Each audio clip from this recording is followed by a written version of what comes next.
तर पहिलाच पाऊस मुंबईमध्ये बरसला आणि मुंबईतल्या अनेक ठिकाणी पावसाचं पाणी साचलं। अनेक ठिकाणी गटार उघडी असल्याचं सुद्धा समोर आलेलं आहे। इतकंच नाही तर महापौरांच्या समोरच पालिकेचा कर्मचारी थेट गटारात पडला। त्यामुळं पालिकेनं कशा प्रकारे काम केलेलं आहे याबाबत प्रश्नचिन्ह उपस्थित होतोय। पहिल्याच पावसामध्ये अनेक ठिकाणी पाणी साचलं होतं आणि महापौर ज्यावेळेस पाहणी करण्यासाठी बाहेर पडल्या त्यावेळेस उघड्या गटारामध्ये महापौरांच्या समोरच पालिका कर्मचारी या गटारामध्ये पडला। त्यामुळं पालिकेच्या कामकाजावर प्रश्नचिन्ह उपस्थित होतोय। महापौरांसमोरच ही घटना घडलेली आहे, त्यामुळे विरोधकांनी यावर जोरदार हल्लाबोल सुद्धा केलेला आहे। पहिल्याच पावसात मुंबईमध्ये अनेक ठिकाणी पाणी साचलं। अधिक माहिती घेऊया, आपले प्रतिनिधी जय पवार आपल्यासोबत जोडलेले आहेत। जय, पहिलाच पाऊस बरसला आणि या पहिल्याच पावसामध्ये मुंबईत ठिकठिकाणी पाणी साचल्याच्या घटना घडल्या।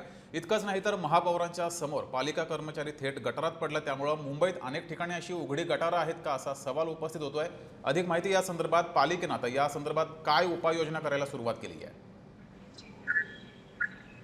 नक्कीच जगदीश, आपण पाहतोय की ज्या अर्थी कालपासूनच मुसळधार पावसाला जे आहे ते मुंबईमध्ये सुरुवात झाली आहे। त्यामुळेच कुठेतरी मुंबईच्या ठिकठिकाणी पाणी जे ते साचलेलं पाहायला मिळालं। त्यासोबतच काही ठिकाणचे जे मॅनहोल्स हे सुद्धा त्या ठिकाणी उघडे असल्याचे चित्र त्या ठिकाणी समोर आले। त्यामुळेच ज्यावेळेस महापौर ऋतू तावडे हे सुद्धा त्या ठिकाणी या संदर्भातले पाहणी करण्यासाठी गेले त्यांच्या समोर सुद्धा आजच्या प्रकारची घटना ही समोर आली। त्यामुळे आता जिथे जिथे अशा पद्धतीचे मॅनहोल्स जे खुले आहेत त्या ठिकाणी तात्काळ जे आहे ते मॅनहोल्स बंद करण्याचे झाकण हे त्या ठिकाणी उपलब्ध करून बंद करण्याचे आदेश आता त्या ठिकाणी महापौरांनी दिले। मात्र आपण पाहिलं असेल तर कालपासून सुरू असलेल्या पावसामुळे आता हवामान विभागाच्या माध्यमातून सुद्धा कुठेतरी आज ऑरेंज अलर्ट हा जारी करण्यात आला। त्यामुळे येत्या 24 तासामध्ये सुद्धा पाऊस जो आहे तो हा आणखी वेगाने किंवा येण्याची शक्यता ही सुद्धा वर्तवली गेली। आणि गेल्या 2 दिवसांपूर्वी आपण पाहिलं असेल तर येलो अलर्ट गेल्यामुळे कुठेतरी कालपासून ज्या ते पावसाने हजेरी ही मुंबईमध्ये लावली। त्यामुळे आता आजपासून जे दिलेला ऑरेंज अलर्ट हा एक महत्वपूर्ण अलर्ट त्या ठिकाणी दिला जातो। त्यामुळे नागरिकांना सुद्धा